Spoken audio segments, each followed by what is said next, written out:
1906. The bustling markets of Manila reflected everyday life during the early American colonial period in the Philippines. Vendors sold rice, fish, tropical fruits, woven baskets, and handmade goods under nipa or canvas stalls. Carabao carts and horse-drawn carriages passed along dusty streets, while women in barot saya and men in camisa de chino bargained for prices. The mix of Spanish-era traditions and new American influences created a lively, multicultural scene. Noisy, colorful, and central to Manila's daily survival and social life. In the late 1800s, many rural Filipinos worked long hours in rice or corn fields under the tropical sun. They often balanced a small clay water pot on their heads, a practical way to carry drinking water while keeping their hands free for farming. Wearing simple camisa blouses and saya skirts, they planted, weeded, and harvested alongside family members.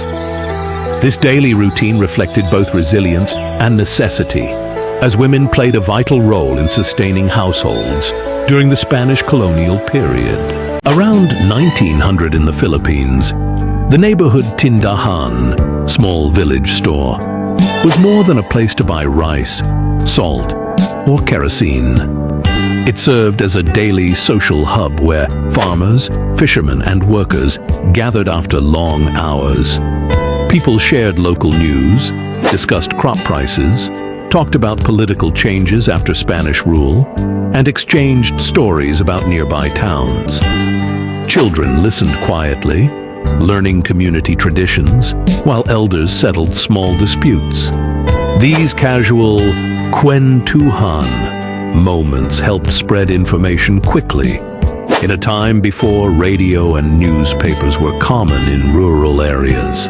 In the 1890s, writers sometimes described Manila as the Venice of the Orient because waterways shaped daily life. The Pasig River and dozens of esteros, canals, ran through districts like Intramuros, Binondo, and Santa Cruz. People used bancas and small boats to move goods, commute, and even visit neighbors, similar to travel in Venice. Spanish-era bridges crossed narrow canals, and houses often faced the water instead of streets. However, the nickname wasn't official. It appeared in travel accounts and colonial-era descriptions, praising Manila's canal network, before many were filled or polluted in the 20th century. Step inside a Filipino home. In 1929, many Filipino homes were still built from wood, bamboo, and nipa, raised on stilts to protect from floods and heat. The ventanillas, small sliding panels under windows, allowed cool air to flow, reducing the need for fans. Inside, furniture was simple: a wooden table, woven banig mats, and sometimes a kapit shell window glowing in sunlight. Kitchens were often separate to prevent fires, with clay stoves fueled by firewood. Water came from wells, and lighting at night relied on kerosene lamps. These homes blended Spanish-era design with local materials, practical, airy, and built for tropical living. Around 1905, the Manila-Dagupan Railroad was still powered by wood-burning steam locomotives pulling passenger and freight cars across central Luzon. The line, first opened in 1892, ran roughly 195 kilometers from Tutuban, Manila to Dagupan, Pangasinan, becoming the Philippines' first intercity railway. By the early 1900s, newer steam engines, such as the Cabanatuan-type locomotives, built in 1905 by Kerr, Stewart and Company, were introduced, hauling travelers, rice, fish, and other goods between provinces and Manila. These trains linked major trading towns and helped speed up journeys that previously took days by horse or boat.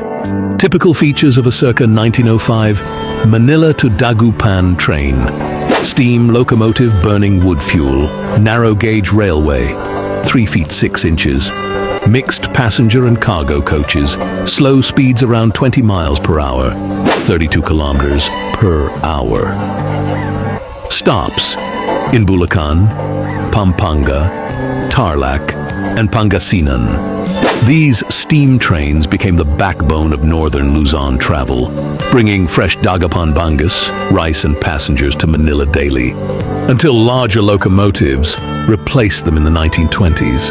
Around 1905, in Pulilan, Bulacan, an affluent Filipino farmer's house stood lively during the town fiesta. The wooden bahay na bato was decorated with buntings and palm leaves, its wide windows open to welcome guests.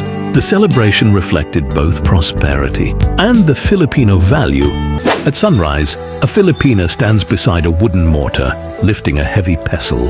Thud, thud. She pounds dried palay to remove the husk. This rhythmic work, called pagbayo ng palay, was common before rice mills returned.